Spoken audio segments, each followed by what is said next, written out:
than anyone else. We met at a health seminar about 13 years ago, or 14 I guess it is. And things started from then, and he started associating with me somewhat.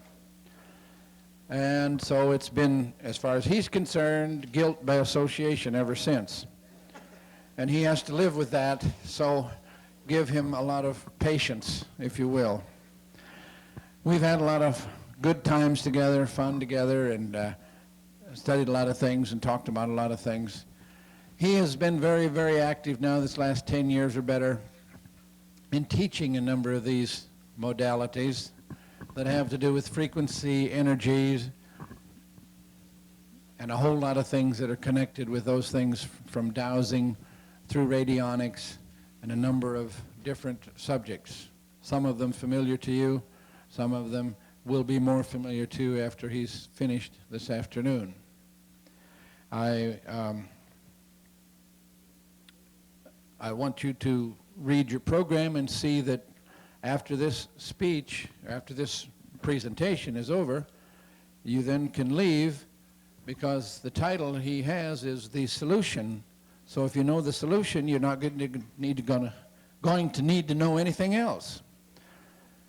But maybe you ought to come back at 7, because Clark Kent, the real Clark Kent, is going to be our first speaker at 7. So you don't want to miss him.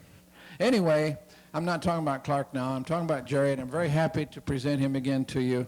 He has a lot of new information in the things that he's been studying and teaching, and I know you'll get a lot out of it too. Welcome, Jerry Fridenstine from Reidsville, Ohio. Thank you, Dean. I don't know about you folks, but I am blessed today.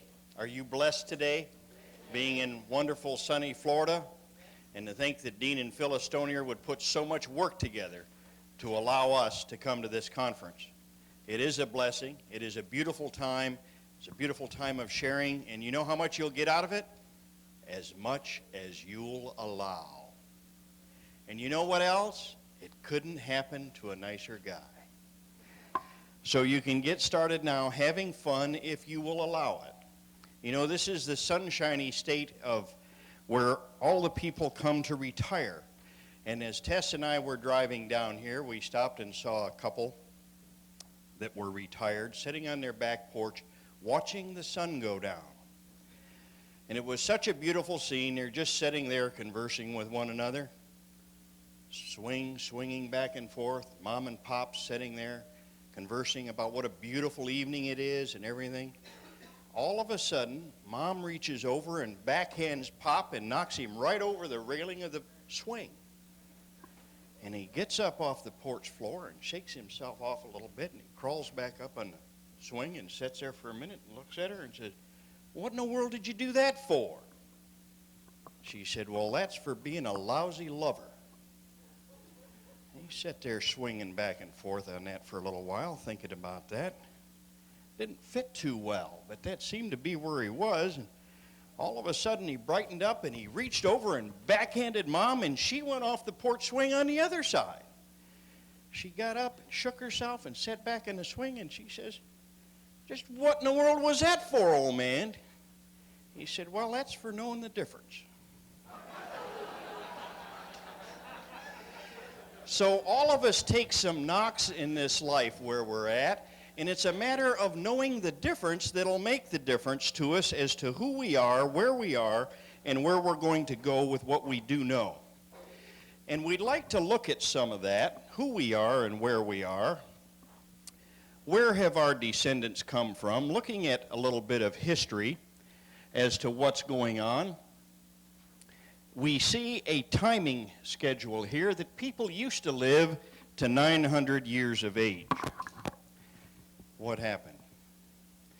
We had something happen here about the time of Noah, where all of a sudden people were no longer living the 900 age. In fact, they dropped down in Shem's time to just a little over 500 years, and then it dropped below 500 years. We come down here to the 200-year range, and we end up over here at Joseph at about 110 years of age.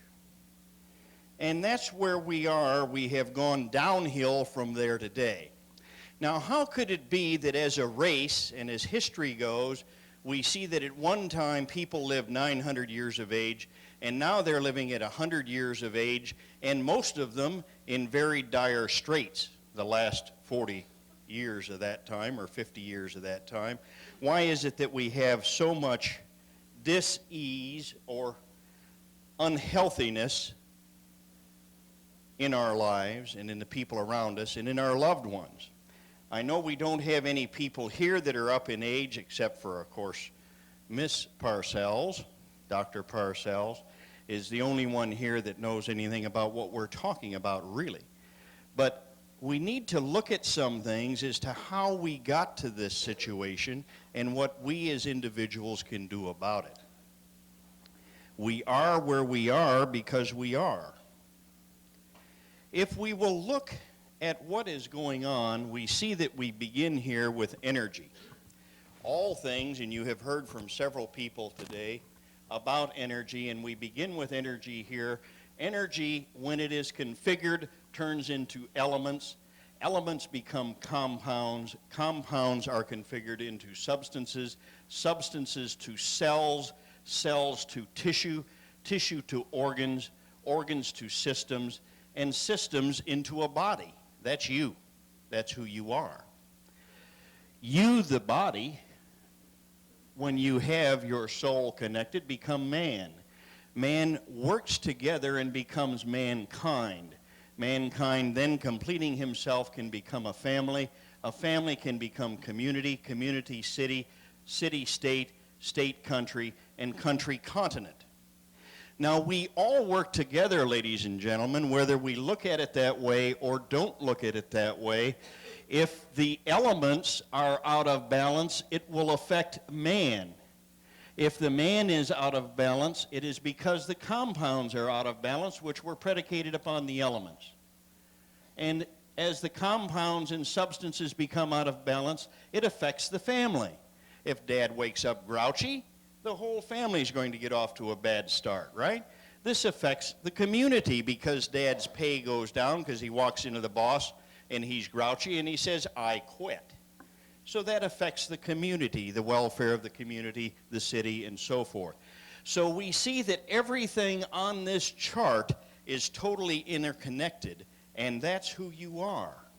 You are totally interconnected, everyone in the room, everyone on planet Earth. And everything that you do or I do affects everyone else. Okay? Every single one of us affects everything else.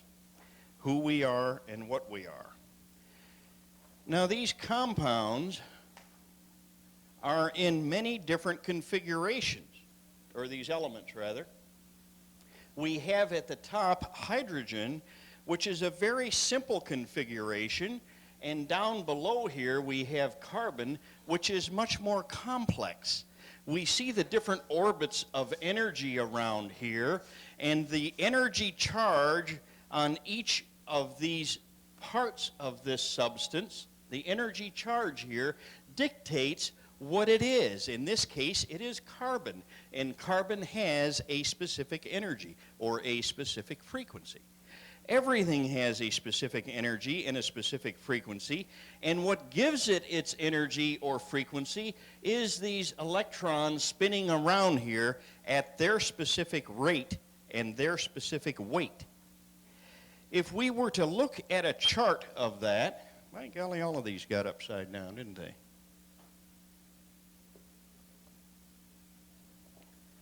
If we would look at a specific chart of that, and we're not going to get into physics, I just want you to get a broad feeling of what we're looking at here. We see different substances, and on the left, the atomic weight of the different substances, and we see that each substance has a different number of shells around it. If we look at potassium, for instance, we have 2, 8, 8, and 1 shells on that line.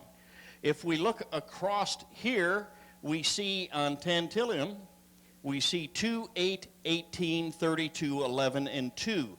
So we see that the configuration of those shells in orbit, these orbits that we see here flying around, we see that the configuration of those orbits makes a difference in its weight and the speed within which it is working. So we see that there is a difference in the elements themselves. Now, if we look at elements from another point of view, from the energy point of view, we are looking at elements here, and we see the atomic weight in the center on this chart and the designation of what that substance is, and on the right is the moles of energy of each different substance. And we see that we have energy readings here of 1,000, and over here at 96,250. And we see that we can have substances with energies up in the 185,000, 190,000 range. So every element in our system has a different energy reading or molecular speed that it is traveling at and the energy that it can produce to us. Now, let's look at another situation here. We're looking at transition metals here, and we see that things can change. We see a situation here. Let's look at something like, something most people are familiar with is copper on the bottom here. We see that copper here, by changing the shells or changing the chemical formula, actually changes the color of the substance. They are all copper. We have 5 different coppers here, but it's coppers in different configurations. Now, we all know and all have been told by the establishment that there is no such thing as color therapy and that it cannot work. That's an impossibility. And by their own charts, they also tell us that the same copper from a copper carbonate, which is yellow, a copper oxide is red, a different oxide with a different spin on it is black, a nitrite hexahydrate is blue, and we had a sulfate that's blue. All copper, ladies and gentlemen, but each one giving off a different color. Color is frequency.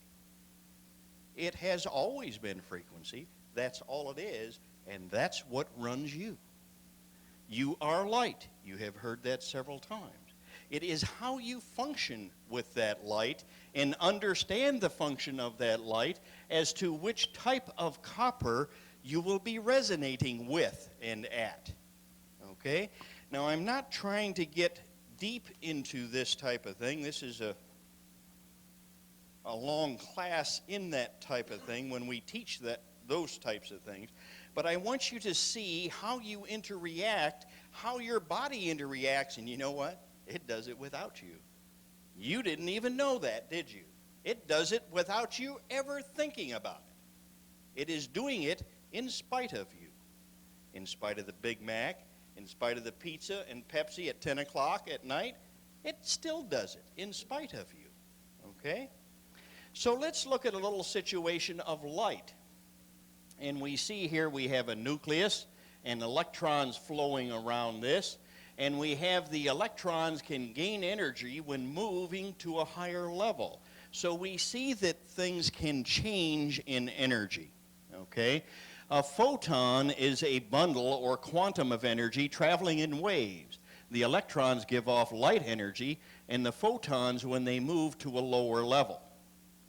So we see that photons can have energy, or do have energy, and that energy can change, just as the moles of energy from every different substance can change from one substance to another.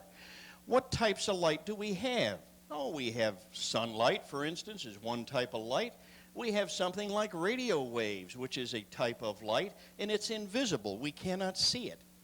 We have ultraviolet rays, infrared rays coming from the sun that'll give you a tan and you can't even see it. In other words, it's there, it's happening all the time. We have X-rays that are invisible. We have a situation where if you had 10 radios in this room, each one tuned to a different station, all of them could be playing a different tune, couldn't they? Or the baseball station on one, Bach on another one. rock and roll on another station, and a news program on another. All of them came right through the wall, didn't they? In spite of us, we can't say, no, stay out, I won't allow you here. If we look at radioactivity, we have a situation, and I just wanted to show this slide just so you'd get an idea of speed and what it has to do with you. Radioactivity is a process in which certain elements give off invisible rays or particles. So we see here, if we have a radioactive substance here, an alpha particle will be stopped by paper. And an alpha particle has 2 protons and 2 neutrons, and its speed is 10 to 20,000 miles a second. Pretty slow stuff, okay? We see here a beta particle will be stopped by 1 inch of wood, and a beta particle has free electrons, and it is traveling 60 to 180,000 miles a second. We see here a gamma ray, which is stopped by thick lead or concrete, is a high energy particle. It has no charge, and it is traveling at the speed of light 186,000 miles a second. Ladies and gentlemen, you're living on a fast track, whether you understand it or not. Things around you are moving and impacting you very rapidly, whether you realize it, understand that, or not. If we'll look at this chart, this was a chart that we developed for racehorses using acupuncture on racehorses.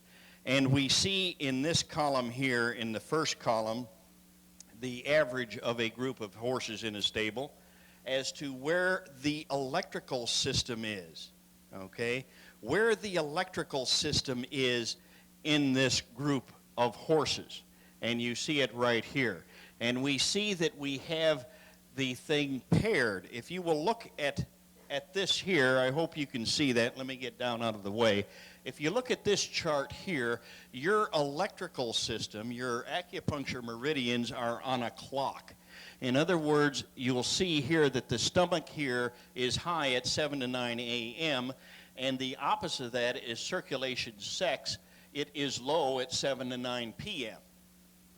Okay? And we see that all the way around, that the energy flows from one area to another. We see here that it starts in the heart area, goes to the small intestines, to the bladder, to the kidney, to the circulation sac, triple heater, gallbladder, liver, lungs, large intestine, stomach, spleen, and back to the heart. Now this may not mean much to you, and that's fair. I just want you to realize that you run on a clock, okay? You run on that clock whether you're cognizant of it or not. If you're not cognizant of it, that's fair, but you still run on a clock, okay? That clock is charged either high or low. As we can see here, we have animals here that have a general vitality of 365. And we see why, that we see energies down here as low as 42 and as high as 304. And very large spread as far as balance goes. There's very little balance in the clock. Some of you have a similar problem. Very little balance in the clock. We see that by balancing this clock, we go in the 423 area, and we're about the lowest we have is a 373. So we see that we have created much better balance from 373 to 584, about a 210-point spread in the balance of the clock. So that's much better than what we had over here at 400 to 304. So we see that there can be changes made in the balance of the clock, but not very great. Now, by balancing the clock and adding mineral, 30 days later, we can have a balance similar to this, up near the 1,000 range, with a very small spread in the balancing of the clock. Isn't that where we would all like to be? What's the difference whether we're balanced or not? Well, let's take a look at another thing and what creates balance in the system. The balance of the clock is predicated upon reserve energy. And we have a situation here. You know, for years, we have found people with very, very low reserve energies. And reserve energy is how you react to the world around you. Most people are walking with one foot on a banana peel and don't even realize it. We know people around us. I know everyone in this room is all healthy as all get out. But we all know people around us that have real problems with everything that comes down the pike. They get a dose of it, okay? Everything that happens, they get some of it. And so the reason for that is what I'm going to show you now. It's the mineralization and where the balance is in the system. Mineralization is the name of the game. And we see here, these are cell salts, the Schussler cell salts that many of you are familiar with. And we have here basics, and we're going 12, 12, 22, 4, 17, 21, 39, 31, 8, 40, 25, 11, 31. Now, for years, we have analyzed the amount of mineral in the system. And that is important. The amount of mineral in the system will predicate upon how much energy you have. But just being in the system is not enough. What we started finding was that what is the most important thing is what is the percent level of trace minerals in the cell of the body, not just the body, but what is the capability of the mineral to get into the cell? That's the name of the game. How do we get it into the cell? Because if it's just in the body, 9 times out of 10, it's going to be locked up and not be available to create energy until it is in the cell. So the name of the game is to get the mineral into the cell. A few years ago, we brought out a product called Stress Whacker. Yeah, I know that's a stupid name. But that was its purpose, to eliminate some of the stress in the cell. Why do we have stress in the cell? Is because we have a lack of mineral in the cell and an abundance of pollution in the cell and in the interstitial fluid of the body. We have so much pollution in the interstitial fluid that that's about all that can get into the cell is somewhat polluted nutrients. Not polluted very much, because the cell would rather wind down and die than to allow pollution to come into the specific cell. Now, we have reformulated Stress Whacker, and this is after 30 minutes, an average of people, and here we can see that we have much higher levels of Stress Whacker, or much higher level of minerals in the cell itself. We see at the bottom here that the general vitality of the average person walking up and down the street is running in the 300 to 600 range on the system that we use for measurement. But the average reserve energy of an individual is running between 100 and 300. In other words, it's not uncommon to see a person with almost no reserve energy at all, or very, very little.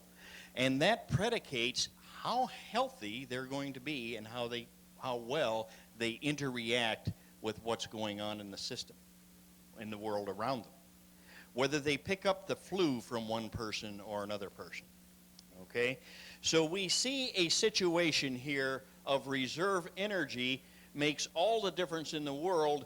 The amount of energy that you have in the cell is what holds you up, is what buoys you up. Now, I'd like to shift gears a little bit and look at some of the things that are blocking energy from being in the cell. This is a good article you might want to write for. It's January 1980, although it's 10 years old. It's still a good article for you to look at, and they'll send you a copy of it for about $1. The Menace of Electric Smog. It's a very good article that goes into some detail about high-tension power lines and the energies in our own kitchens that are affecting us on a daily basis. These energies impact the body, and we've heard a lot of things in the last 2 days about the impact on the brain and the impact on our systems of things extraneous to the body. And this is one of the things that is impacting everyone, is electric lights, high-tension power lines, substations, etc., etc. There have been many good articles out just recently. We have one on the table back there I can let you look at, and we'll tell you where to get some of this information a little later. But by the late 50s, Soviet scientists found that low-intensity microwave radiation on humans produced headache, depression, eye pain, irritability, weariness, dizziness, hair loss, heart pains, hypochondria, memory loss, loss of appetite, and diminished intellectual capacity, and many times emotional instability. Coming out of your kitchen? Coming out of your TV set? Oh, come on now. Could be? Could that be? The top part of this slide is very old information and very far out of date. For instance, 8 million families cook on microwave ovens. This is 10 years ago. But on the bottom, this is what I want you to see. An average American now gets a daily dose of electromagnetic radiation, up to 200 million times more intense than his ancestors took in from the sun, the stars, and other natural sources. Okay? That's quite an increase, ladies and gentlemen. But it's such a little thing, it couldn't really be bothering me. But we see situations like this, and we see it, microwave towers such as this, right in a children's playground. Who are the people most affected by electrical radiations? The mineral deficient, children and older people. Okay? They are the ones most affected by electrical radiation. Okay. Andrew Marino, a biophysicist at the Veterans Administration Hospital in Syracuse, New York. He has studied people and animals exposed in laboratory experiments to electronic smog and simulated smog around high voltage power lines. Marino reports exposure levels like those under the wire can cause a stunting of growth. How could you get a stunting of growth? Could it be that the signals are mixed up from the brain? Could it be that what Dr. Farr said the other night is correct? That the brain is simply a biological system that's dumb and is run by chemicals? Think about that. It's run by chemicals and electrical systems. Levels like those 300 to 500 feet away cause physiological effects such as changes in blood chemistry and heart rate. At 1,000 feet, there are behavioral effects such as drops in human reaction time. That's why airplanes have to be so well shielded because of that. Electronic smog alters our internal clocks. This can break down resistance, which will allow dis-ease. University of Colorado studies, and this is an old study that you've probably all seen, medical researchers claim the death rate for certain cancers, such as leukemia, is twice the average in homes within 130 feet of a high voltage power line. Okay? Any of you live near a high voltage power line?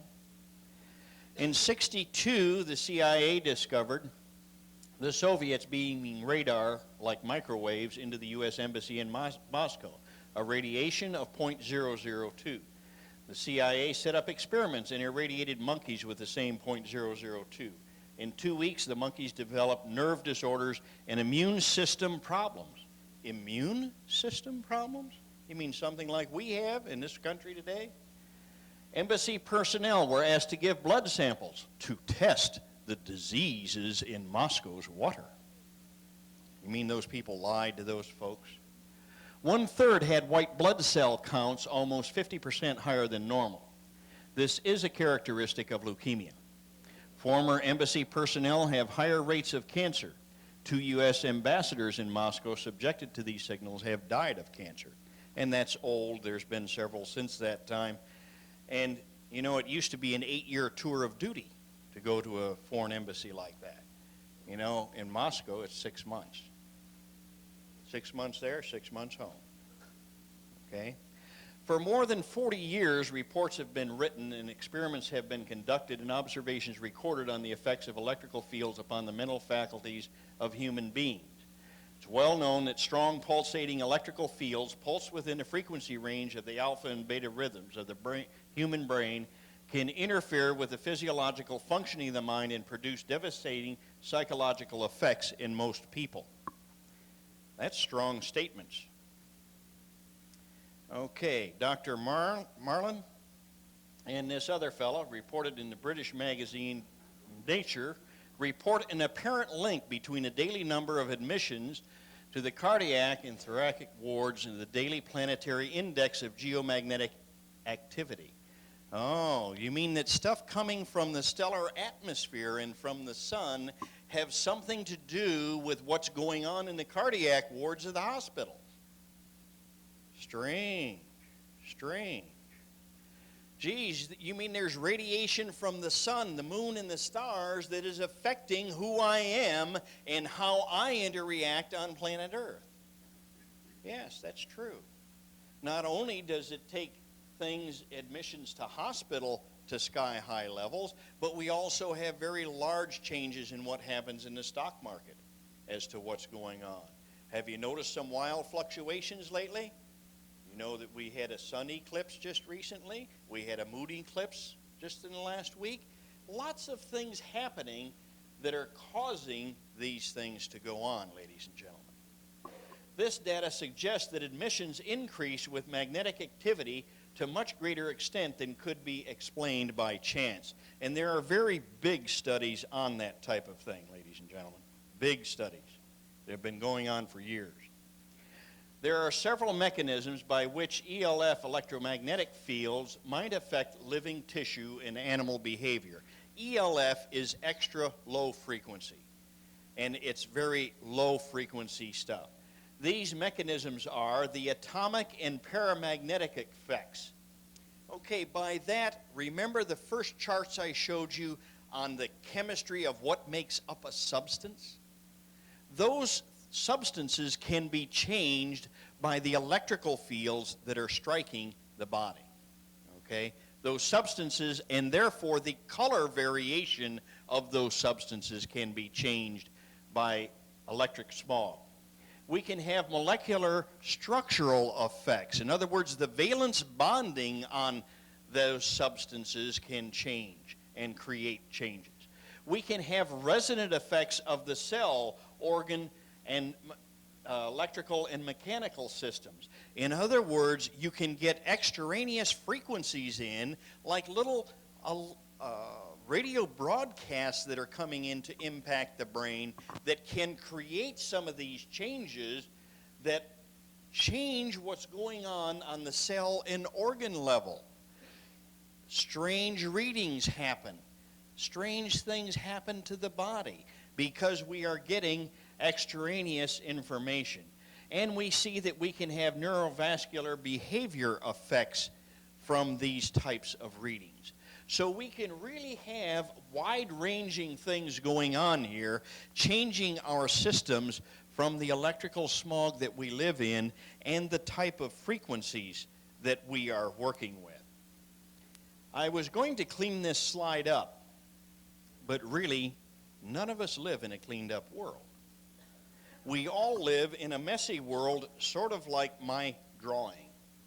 We have a brain that is a processor, and that brain processes information back and forth with what's in your memory, okay?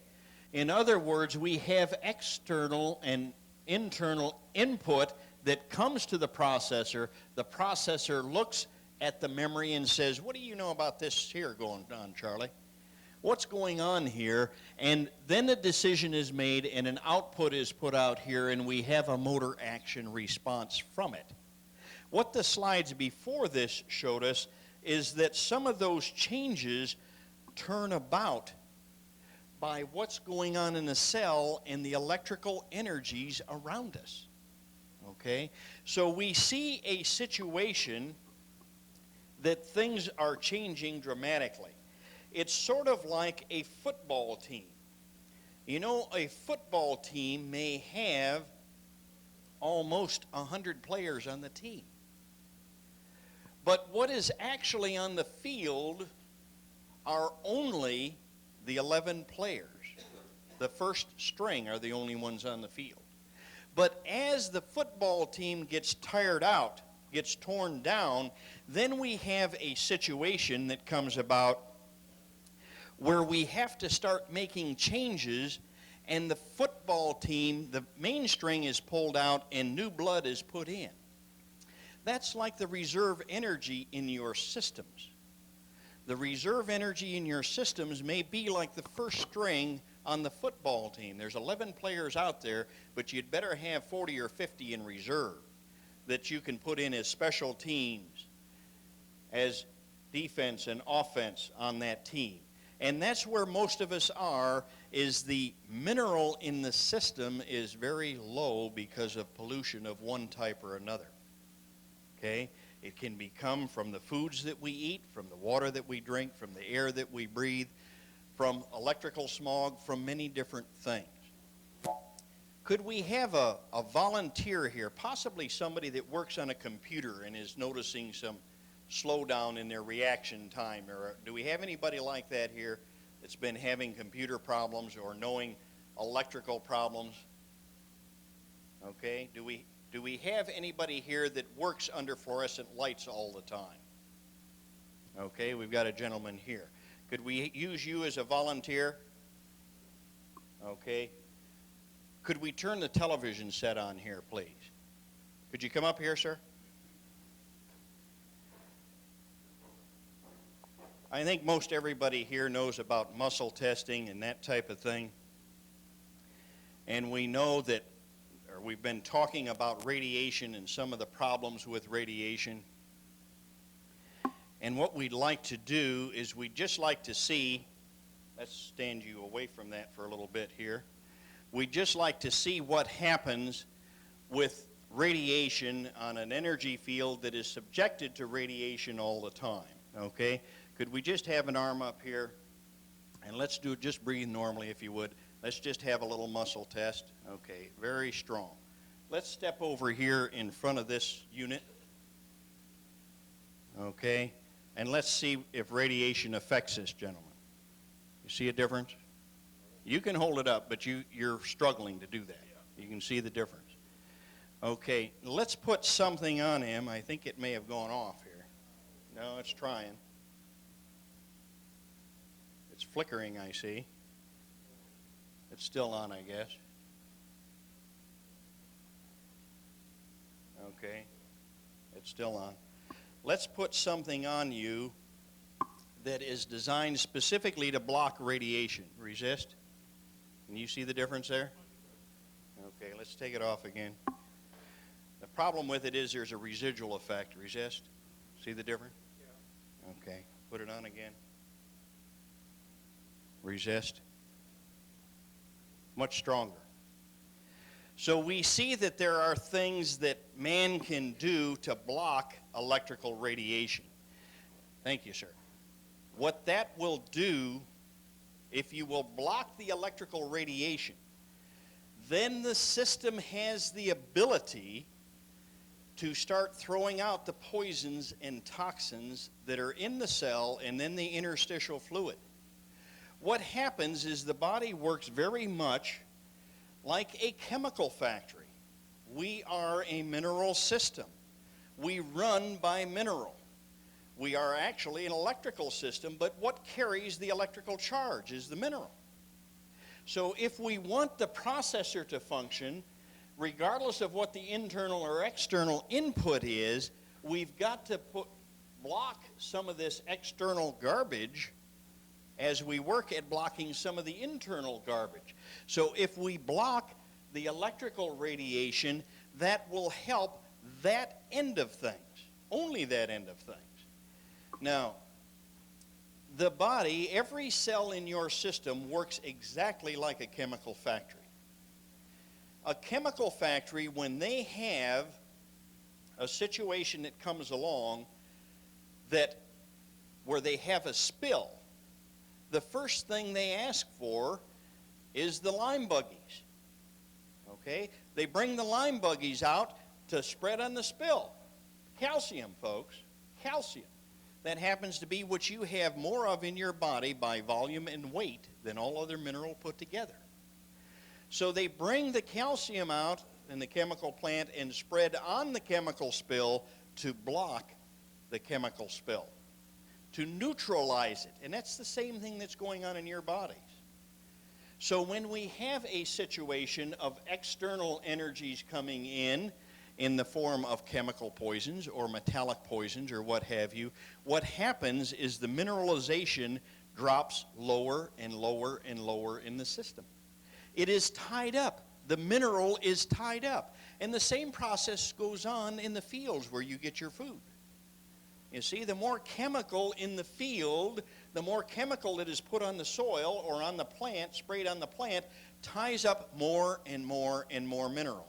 So you go to the store and you buy these great leafy veggies and bring them home and juice them and do all this good stuff, steam it and all this, but there's no mineral in the stuff to begin with because it was tied up because the amount of chemical that was used on the soil and on the plant.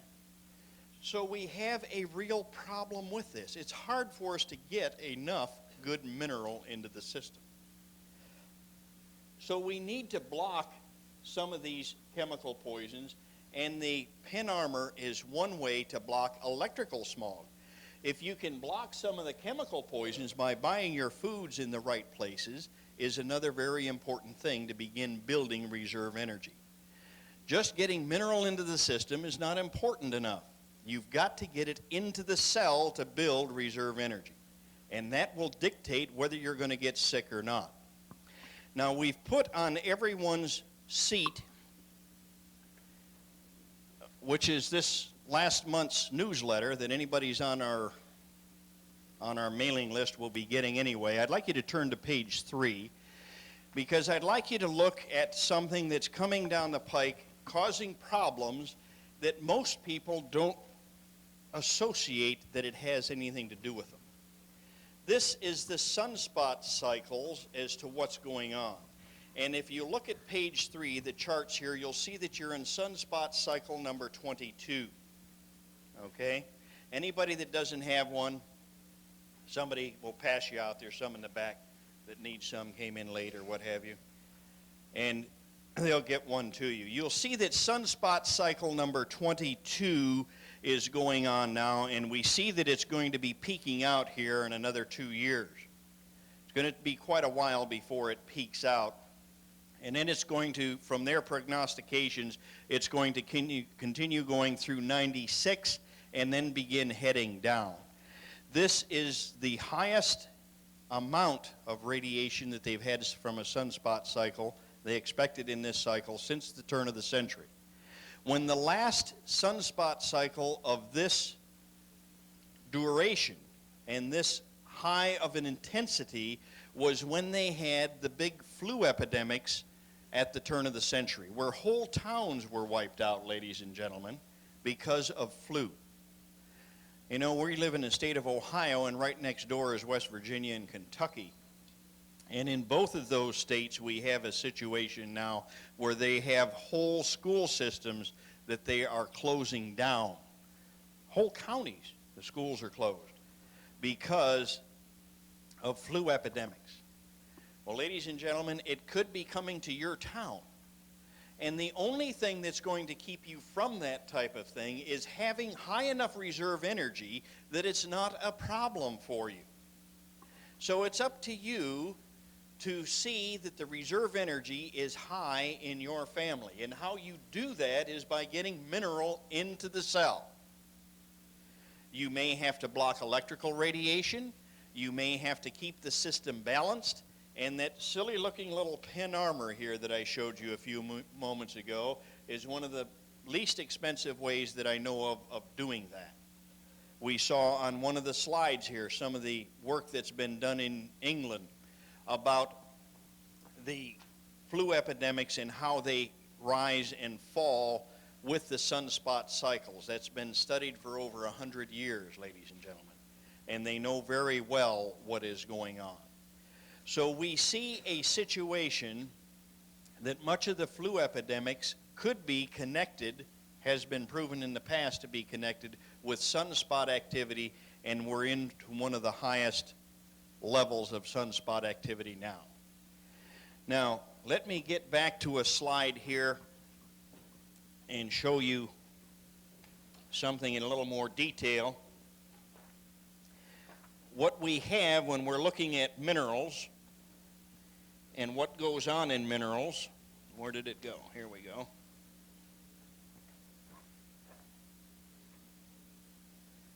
What goes on in minerals here, if we'll look at this slide again, we see mineral in the cell in the range from a 4 and an 8 all the way up to 40 in an average individual walking down the street. So we see that we are extremely short in some mineral.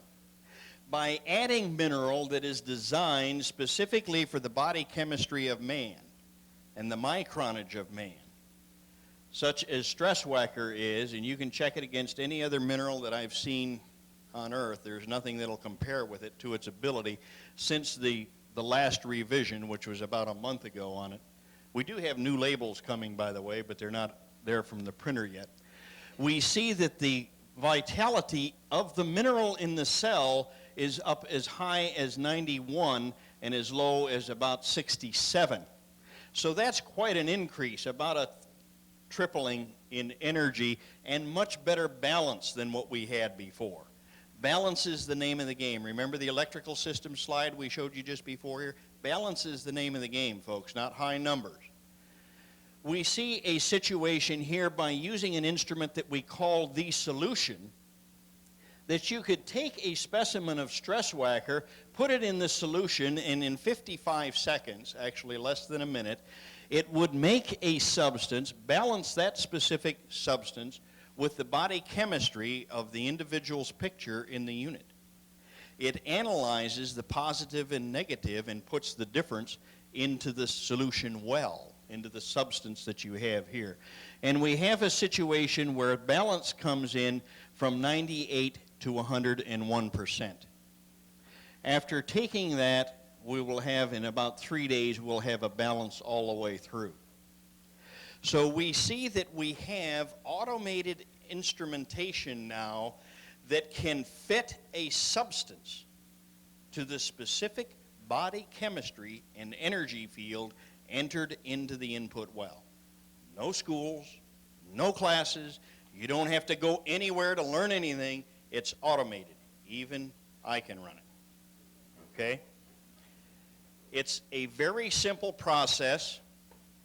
Let me show you one of the units. You put the photograph in here. You have choices on which way the switches go here, but if you just leave it on automatic, put a specimen in here of the substance, it'll go to this station, analyze the positive and negative in the photo, and put the difference into the solution well. And it goes to the next station and does the same, and the next station and the same, the next station and the same. It's sort of like a color copier. See, this is a cold laser system. It uses light energy.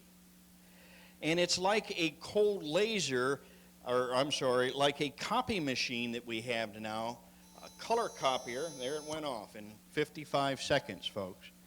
A color copier today, automated system, you can put in a plain piece of paper on one side, you can put in a colored photograph on the other side.